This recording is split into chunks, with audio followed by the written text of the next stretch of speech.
Most people grow up believing a very simple story about money. If you work hard, stay disciplined, and keep doing the right things, everything will eventually fall into place. It's a story repeated by parents, teachers, employers, and society itself.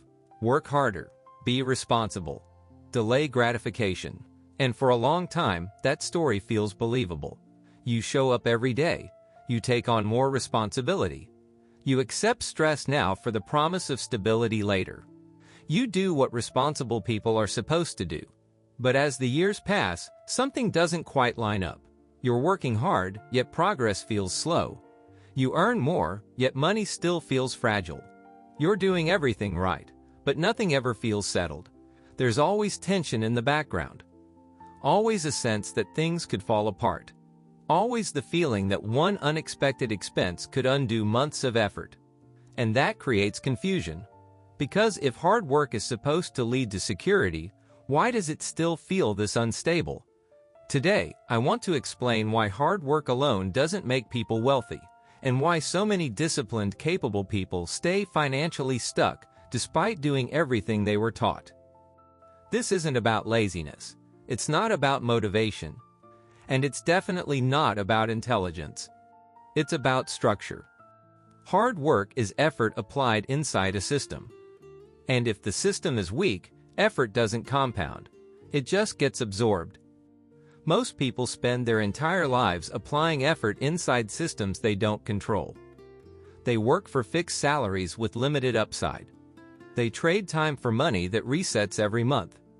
They depend on income that stops the moment they do. They accept rules designed for stability, not growth. At the same time, expenses quietly expand. Housing costs rise. Lifestyle expectations creep upward. Commitments accumulate. Nothing dramatic happens. No obvious mistake is made. But pressure slowly builds. These people are genuinely working hard. But they are not building leverage. And leverage is what turns effort into wealth. Here's the uncomfortable truth that rarely gets said clearly. Hard work does not scale well. You can work a little more. You can sometimes work a lot more. But eventually, you hit limits. Time limits. Energy limits. Health limits.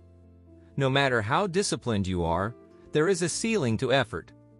You can't compound effort forever. Wealth is not created by pushing harder against that ceiling. It's created by designing systems that keep producing results after the effort is finished. That difference between effort and structure is where most people get stuck. Effort produces income.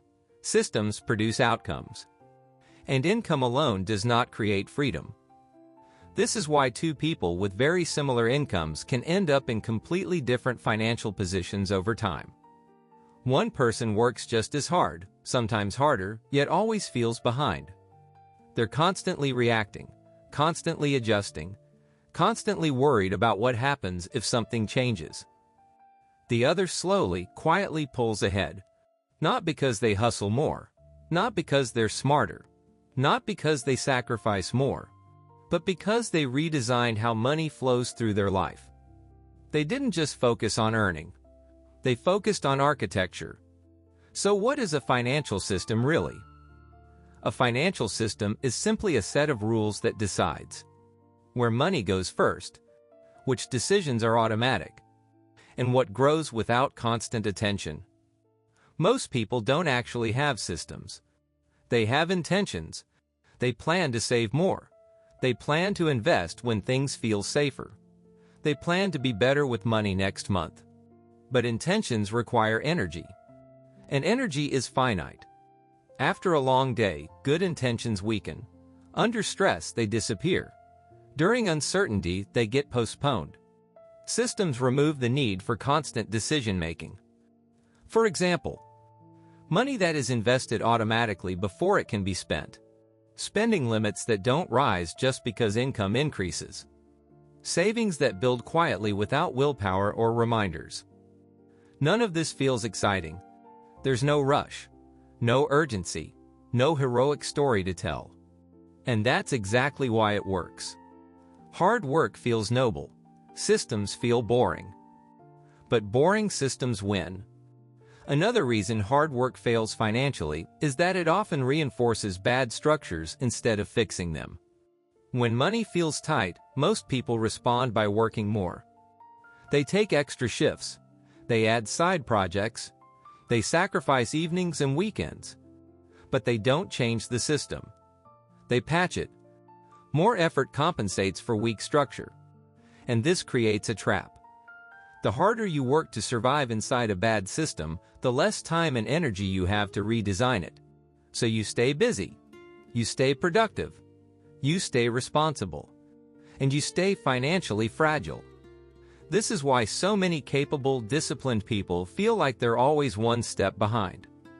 They're optimizing effort instead of architecture. There's also a psychological layer that makes this difficult to escape. Hard work becomes part of identity. People begin to believe, I'm responsible because I work hard. I deserve security because I sacrifice. If I just push a little more, things will finally stabilize. When money doesn't improve, that identity feels threatened. So instead of questioning the system, people double down on effort. They work harder. They try to be more disciplined. They blame themselves. But wealth is not built through moral effort. It's built through structural advantage. That doesn't mean exploiting others. It doesn't mean shortcuts. It doesn't mean luck. It means alignment. When financial systems are aligned, progress becomes quiet. There's less stress, fewer urgent decisions, more predictability. Money stops feeling fragile. Expenses stop creeping unnoticed. Savings stop feeling optional. Investing stops being something you try to do. This is the shift most people never make. They wait for effort to rescue them, instead of letting structure support them. The goal isn't to stop working hard. The goal is to stop relying on hard work as the primary strategy. Work should feed systems. Systems should carry progress. When that happens, effort finally compounds. And money starts feeling less like pressure and more like support. If this way of thinking about money resonates with you, this channel is about exactly that: building calm, durable financial systems that work over time. Subscribe if you want more videos like this. In the next one, we'll talk about the comfort trap that quietly keeps people financially stuck, even when they're earning more than ever.